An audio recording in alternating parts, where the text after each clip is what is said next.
ಎಲ್ಲರಿಗೂ ಕೂಡ ಬೆಳಗಿನ ಶುಭೋದಯಗಳು.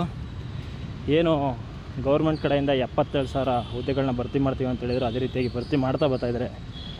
ವಿಶೇಷ ಏನಂದ್ರೆ ಇವತ್ತು 15,000 ಶಿಕ್ಷಕರಿಗೆ ಗೆಜೆಟೆಡ್ ನೋಟಿಫಿಕೇಷನ್ ಆಗಿದೆ. ಆನ್ಲೈನಲ್ಲಿ ಅಪ್ಲಿಕೇಶನ್ ಹಾಕಿ 18ರಿಂದ ಸ್ಟಾರ್ಟ್ ಆಗಿದೆ. ಎಲ್ಲರಿಗೂ ಒಳ್ಳೆಯದಾಗಲಿ.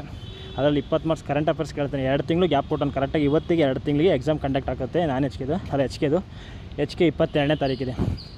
ಎಲ್ರಿಗೂ ಅನುಕೂಲ ಆಗಲಿ. ಎಲ್ಲರೂ ಕೂಡಿ ಸೇರಿ ಪಾಸಾಗೋಣ.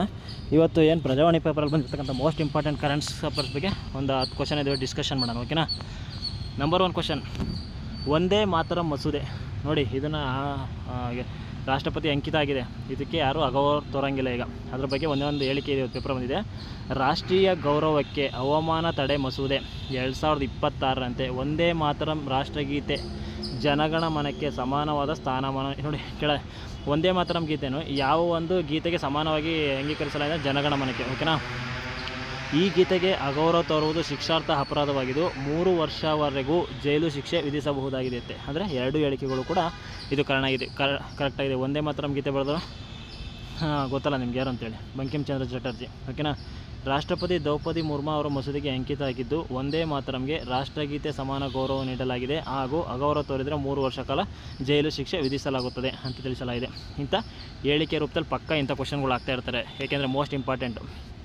ವಂದೇ ಮಾತರಂ ಐತಿಹಾಸಿಕ ನೋಡಿದರೆ, ವಂದೇ ಮಾತರಂ ಗೀತೆಯನ್ನು ಬಂಕಿಮಚಂದ್ರ ಚಟ್ಟೋಪಾಧ್ಯಾಯ ಅವರು ರಚಿಸಿದ್ದಾರೆ. 1950 ಜನವರಿ 24ರಂದು ಸಂವಿಧಾನ ಸಭೆಯ ಅಧ್ಯಕ್ಷರಾಗಿದ್ದ ಡಾಕ್ಟರ್ ಬಾಬು ರಾಜೇಂದ್ರ ಪ್ರಸಾದ್ ರವರು ವಂದೇ ಮಾತರಂ ರಾಷ್ಟ್ರಗೀತೆಯ ಸಮಾನ ಗೌರವ ನೀಡಲಾಗುವುದು ಎಂದು ಘೋಷಿಸಿದ್ದಾರೆ. ನೋಡಿ, ಆವಾಗಲೇ ಘೋಷಣೆ ಮಾಡಿದ್ದಾರೆ 1950 ಜನವರಿಲೇ. ಓಕೆನಾ? ಯಾರು ಅಂದರೆ ರಾಜೇಂದ್ರ ಪ್ರಸಾದ್ ವಂದೇ ಮಾತರಂಗೆ ರಾಷ್ಟ್ರಗೀತೆ ಸಮಾನ ಗೌರವ ನೀಡಲಾಗಿದೆ ಅಂತ ತಿಳಿಸಲಾಗಿದೆ. 2 ಹೇಳಿಕೆಗಳು ಕೂಡ ಕರೆಕ್ಟಾಗಿದೆ.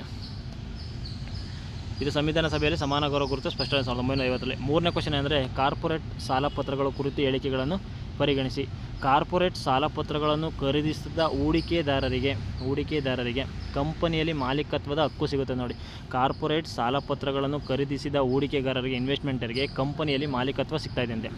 ಇವು ಕಂಪನಿಗಳು ಸಾರ್ವಜನಿಕರಿಂದ ಸಾಲ ರೂಪದಲ್ಲಿ ಹಣ ಸಂಗ್ರಹಿಸುವ ಸಾಧನಗಳಿದು ನಿಗದಿತ ಬಡ್ಡಿ ಪಾವತಿಯ ಭರವಸೆ ನೀಡುತ್ತವೆ. ಈ ಹೇಳಿಕೆಗಳು ಪರಿಶೀಲಿಸಿದಂತೆ ಇದರಲ್ಲಿ 2 ಮಾತ್ರ ಸರಿಯಾಗಿದೆ. 1ನೇ ಹೇಳಿಕೆ ಏನು ತಪ್ಪಾಗಿದೆ ಅಂದರೆ, ಸಾಲಪತ್ರಗಳು ಹೂಡಿಕೆದಾರರಿಗೆ ಸಾಲದ ಹಕ್ಕು ಮಾತ್ರ ನೀಡುತ್ತೆ ಹೊರತು ಷೇರುಗಳ ಮಾಲೀಕತ್ವ ಹಕ್ಕನ್ನು ನೀಡುವುದಿಲ್ಲ ಅಂತ. ನೋಡಿ, ಇಲ್ಲಿ ತಪ್ಪಾಗಿದೆ. ಏನಂದರೆ, ಇಲ್ಲಿ ಅದರ ಮಾಲೀಕತ್ವ ಸಿಗಲ್ಲ, ಅದರ ಬದಲಿಗೆ ಹಕ್ಕುಗಳಿಗೆ ಮಾತ್ರ. ಅಂದರೆ ಸಾಲಪತ್ರಗಳು ಹೂಡಿಕೆದಾರರಿಗೆ ಸಾಲದ ಹಕ್ಕನ್ನು ಮಾತ್ರ ನೀಡುತ್ತವೆ, ಅದರ ಷೇರುಗಳನ್ನು ನೀಡೋಕ್ಕೆ ಬರಲ್ಲ ಅಂತ ಹೇಳ್ತಾ ಇದ್ದಾರೆ. ಸರ್ಕಾರಿ ಮತ್ತು ಕಾರ್ಪೊರೇಟ್ ಸಾಲಪತ್ರಗಳ ಕುರಿತು ಹೇಳಿಕೆಗಳನ್ನು ಪರಿಗಣಿಸಿದೆ. ಅದೇ ಸೇಮ್ ಕ್ವಶನ್ ಇನ್ನೊಂದು ಕ್ವಶನ್ ಆಗಿದೆ. ಸರ್ಕಾರಿ ಸಾಲಪತ್ರಗಳಿಗಿಂತ ಕಾರ್ಪೊರೇಟ್ ಸಾಲಪತ್ರಗಳಲ್ಲಿ ಅಪಾಯ ಮತ್ತು ಬಡ್ಡಿ ದರ ಸಾಮಾನ್ಯವಾಗಿ ಹೆಚ್ಚಿರುತ್ತಂತೆ. ನೋಡಿ, ಯಾವುದಕ್ಕಿಂತ ಹೆಚ್ಚಿರುತ್ತೆ? ಸರ್ಕಾರಿ ಸಾಲಪತ್ರಗಳಿಗಿಂತ ಕಾರ್ಪೊರೇಟ್ ಸಾಲಪತ್ರಗಳ ಅಪಾಯ, ರಿಸ್ಕು ಮತ್ತು ಬಡ್ಡಿ ದರ ಸಾಮಾನ್ಯವಾಗಿ ಹೆಚ್ಚಿರುತ್ತಂತೆ. ಕಾರ್ಪೊರೇಟ್ ಸಾಲಪತ್ರಗಳು ಬಿಡುಗಡೆ ಹಾಗೂ ನಿಯಂತ್ರಣ ಸೆಬಿ ಮಾರ್ಗದರ್ಶಿ ಸೂತ್ರಗಳಿಗೆ ಅನ್ವಯಿಸುತ್ತವಂತೆ. ಸೆಬಿ ಕಾರ್ಪೊರೇಟ್ ಸಾಲಪತ್ರಗಳನ್ನು ರೆಗ್ಯುಲೇಟ್ ಮಾಡುತ್ತೆ. 1 ಮತ್ತು 2 ಹೇಳಿಕೆಗಳು ಕೂಡ ಕರೆಕ್ಟಾಗಿದ್ದಾವೆ. 1 ಮತ್ತು 2 ಹೇಳಿಕೆಗಳು ಕರೆಕ್ಟಾಗಿದೆ. ಕುವೆಂಪು ಥೀಮ್ ಪಾರ್ಕ್ ಪಕ್ಕಾ ಕ್ವಶನ್ ಬರಲೇಬೇಕಿದು. ಹೇಳಿಕೆಗಳನ್ನು ಪರಿಗಣಿಸಿ. ಬೆಂಗಳೂರಿನ HRBR ಬಡಾವಣೆಯಲ್ಲಿ KPTCL ಸಾಮಾಜಿಕ ಹೊಣೆಗಾರಿಕೆ ನಿಧಿಯಡಿ ಕುವೆಂಪು ಥೀಮ್ ಪಾರ್ಕ್ ನಿರ್ಮಿಸಲಾಗಿದೆ. ಪಕ್ಕಾ ಕ್ವಶನ್ ಬರ್ತವ್ರಿ ಇಂಥವು. ಹುಡುಕಿ ಹಾಕ್ತಾನೆ ಏನವರು ಎಡ್ಡು ಟಾಪಿಕ್ ಇರ್ತಾವಲ್ಲ ಅವ್ನು ಹಾಕೋದೇ ಇಲ್ಲ. ಅವನು ಒಳಗಡೆ ಸಬ್ ಟಾಪಿಕ್ ಇರ್ತಾವಲ್ಲ ಅಂಥವ್ನು ಹುಡುಕ್ತಾನೆ. ಇದು ಪಾರ್ಕನ್ನು ಕೇವಲ ರೇಷ್ಮೆ ಇಲಾಖೆ ವೆಚ್ಚದಲ್ಲಿ ಸ್ಥಾಪಿಸಲಾಗಿದೆ. ಇದು ತಪ್ಪಿದೆ. 1ನೇ ಹೇಳಿಕೆ ಕರೆಕ್ಟಾಗಿದೆ. 1 ಹೇಳಿಕೆ. ಹಾಗಾದರೆ ಇದು ನಿಧಿ ಎಲ್ಲಿಂದ ಬರುತ್ತೆ ಅಂದರೆ, KPTCL ತನ್ನ CSR ನಿಧಿಯಡಿ 4.65 ಕೋಟಿ ವೆಚ್ಚದಲ್ಲಿ 1500 ಚದರ ಅಡಿ ಪ್ರದೇಶದಲ್ಲಿ ಕುವೆಂಪು ಥೀಮ್ ಪಾರ್ಕನ್ನು ನಿರ್ಮಿಸಲಾಗಿದೆ. ಎಲ್ಲಂದರೆ ಇದು ಯಾರು ಹೊಣೆ ಹೇಳ್ತಾರೆ? KPTCL ಬೆಂಗಳೂರಿನಲ್ಲಿ ಕುವೆಂಪು ಥೀಮ್ ಪಾರ್ಕ್ ರಚನೆ ಆಗ್ತಾಯಿದೆ. ಅದೇ ರೀತಿಯಾಗಿ ರಾಜ್ಯದ ಮರುನಾಮಕರಣ ಮತ್ತು ಸಂವಿಧಾನ ಕೆಳಗಿನ ಹೇಳಿಕೆಯನ್ನು ಪರಿಗಣಿಸಿ. ಇತ್ತೀಚೆಗೆ ಏನು ಮಾಡಿದ್ರೆ, ಕೇಂದ್ರ ಸರ್ಕಾರವು ಕೇರಳ ರಾಜ್ಯದ ಹೆಸರನ್ನು ಕೇರಳಂ ಎಂದು ಮಾಡಿದ ಬದಲಾಯಿಸಲಾಗಿದೆ. ಓಕೆ. ಭಾರತೀಯ ಸಂವಿಧಾನದ 3ರ ವಿಧಿ ಅಡಿಯಲ್ಲಿ ಸಂಸತ್ತಿಗೆ ರಾಜ್ಯದ ಹೆಸರು, ಗಡಿ ಪ್ರದೇಶಗಳನ್ನು ಬದಲಾಯಿಸುವ ಅಧಿಕಾರವಿದೆ. 2 ಕೂಡ ಕರೆಕ್ಟ್ ಆದಂಥ ಹೇಳಿಕೆಗಳಾಗಿದೆ. ಇವತ್ತಿನ ಪೇಪರಲ್ಲಿ ಏನು ಹೆಡ್ ಟಾಪಿಕ್ ಇದೆಯೋ ಅದರದ್ದು ಕ್ವಶನ್ ಮಾಡಾಕಿರೋದಷ್ಟೇ.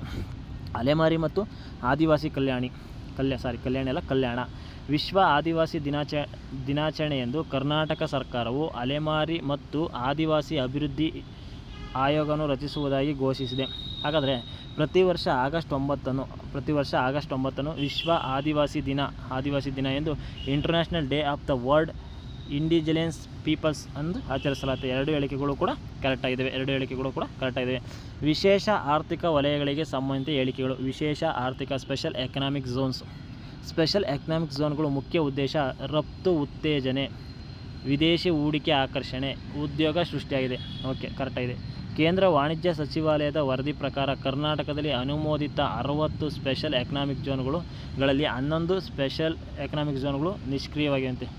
60 ಸ್ಪೆಷಲ್ ಎಕನಾಮಿಕ್ ಝೋನ್ಗಳಲ್ಲಿ 11 ಕೆಲಸ ಮಾಡ್ತದೆ. ಹಾಗಾದರೆ ಎಷ್ಟು ಹೇಳಿಕೆ ಕರೆಕ್ಟಾಗಿ? 2 ಹೇಳಿಕೆಗಳು ಕೂಡ ಕರೆಕ್ಟಾಗಿದ್ದಾವೆ. ಪ್ರಧಾನಮಂತ್ರಿ ಫಸಲ್ ಬಿಮಾ ಯೋಜನೆ PMFBY ಅಂದರೆ ಇದು ನೈಸರ್ಗಿಕ ವಿಕೋಪಗಳಿಂದ ಬೆಳೆ ಹಾನಿಯಾದಾಗ ರೈತರಿಗೆ ವಿಮಾ ರಕ್ಷಣೆ ಒದಗಿಸುವ ಕೇಂದ್ರ ಸರ್ಕಾರದ ಯೋಜನೆಯಾಗಿದೆ. ಕರೆಕ್ಟಾಗಿದೆ. ಈ ಯೋಜನೆಯು ಖಾರಿಫ್ ಬೆಳೆಗಳಿಗೆ 2%, ರಬಿ ಬೆಳೆಗಳಿಗೆ 1.5% ಪ್ರೀಮಿಯಂ ರೈತರಿಗೆ ಪಾವತಿಸುವ 2 ಹೇಳಿಕೆಗಳು ಕೂಡ ಕರೆಕ್ಟಾಗಿದ್ದಾವೆ. ಕಾವೇರಿ ಜಲ ವಿವಾದ ನಿರ್ವಹಣೆ ಏನಪ್ಪ ಅಂದರೆ ಕಾವೇರಿ ನೀರು ನಿರ್ವಹಣಾ ಪ್ರಾಧಿಕಾರ ನೀರಿನ ಹಂಚಿಕೆ ಜಾರಿಯ ಮೇಲ್ವಿಚಾರಣೆ ನಡೆಸುವ ಶಾಸನಬದ್ಧ ಅಧಿಕಾರವಾಗಿದೆ ನೋಡಿ ಇದೊಂದು. ಕಾವೇರಿ ವಾಟರ್ ನಿರ್ವಹಣೆ ಕೇಂದ್ರ ಇದು ಒಂದು ಶಾಸನಬದ್ಧ ಅಧಿಕಾರವಾಗಿದೆ. ಕೇಂದ್ರ ಜಲಶಕ್ತಿ ಸಚಿವಾಲಯದಡಿ ಕೆಲಸ ನಿರ್ವಹಿಸುತ್ತದೆ. ಹಾಗಾದರೆ ಕಾವೇರಿ ನೀರು ನಿರ್ವಹಣಾ ಕೇಂದ್ರ ಯಾವಾಗ ಸ್ಥಾಪನೆ ಆಯಿತು ಅಂದರೆ 2018ರಲ್ಲಿ.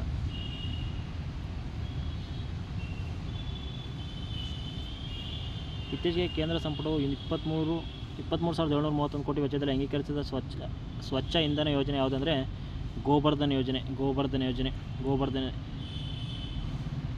ಪ್ರಧಾನಿ ನರೇಂದ್ರ ಮೋದಿಯವರ ಅಧ್ಯಕ್ಷತೆಯಲ್ಲಿ ಕೇಂದ್ರ ಸಂಪುಟವು ಜೈವಿಕ ಇಂಧನ, ಸ್ವಚ್ಛ ಇಂಧನ ಉತ್ತೇಜಕ ಈ ಬೃಹತ್ ಯೋಜನೆ ಜಾರಿಗೆ ತರಲಾಗಿದೆ. ನೆಕ್ಸ್ಟ್ ಕ್ವಶನ್ ಈಗಾಗಲೇ ಹೇಳಿದ್ನಲ್ಲ. FCR ತಿದ್ದುಪಡಿ ವಿಧೇಯಕವನ್ನು ಪರಿಶೀಲಿಸಲು ಕೇಂದ್ರ ಸರ್ಕಾರವು ಯಾವ ಸಮಿತಿ ಉಲ್ಲೇಖಿಸಿ ಅಂದರೆ ಜಂಟಿ ಸಂಸದೀಯ ಸಮಿತಿಯನ್ನು ಉಲ್ಲೇಖಿಸಲಿದೆ. ಅದೇ ರೀತಿಯಾಗಿ ನೆಕ್ಸ್ಟ್ ಕ್ವಶನು IAFನ ಪ್ರಸಿದ್ಧ ಫೈಟರ್ ಕಾಂಬ್ಯಾಟ್ ಲೀಡರ್ ಕೋರ್ಸ್ ಪೂರ್ಣಗೊಳಿಸಿದ ಮೊದಲ ಮಹಿಳಾ ಪೈಲಟ್. ಇಂಥ ಕ್ವಶನ್ಗಳು ಬರ್ಬೋದು.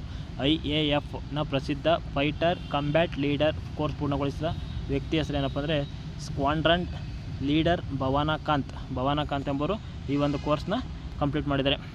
ಇತ್ತೀಚೆಗೆ ಒಡಿಸ್ಸಾದ ಚಂಡೀಪುರದಿಂದ ಯಶಸ್ವಿಯಾಗಿ ಪರೀಕ್ಷಿಸಲ್ಪಟ್ಟ ಮಧ್ಯಮ ಶ್ರೇಣಿಯ ಕ್ಷಿಪಣಿ ಯಾವುದಂದರೆ ಅಗ್ನಿ-4 ಬ್ಯಾಲಿಸ್ಟಿಕ್ ಕ್ಷಿಪಣಿ. RBI ಬಿಡುಗಡೆ ಮಾಡಿದ ಅಪ್ಪರ್ ಲೇಯರ್ NBC ಪಟ್ಟಿಯಲ್ಲಿ ಸೇರ್ಪಡೆಗೊಂಡ ಒಟ್ಟು ಸಂಸ್ಥೆಗಳ ಸಂಖ್ಯೆ 17.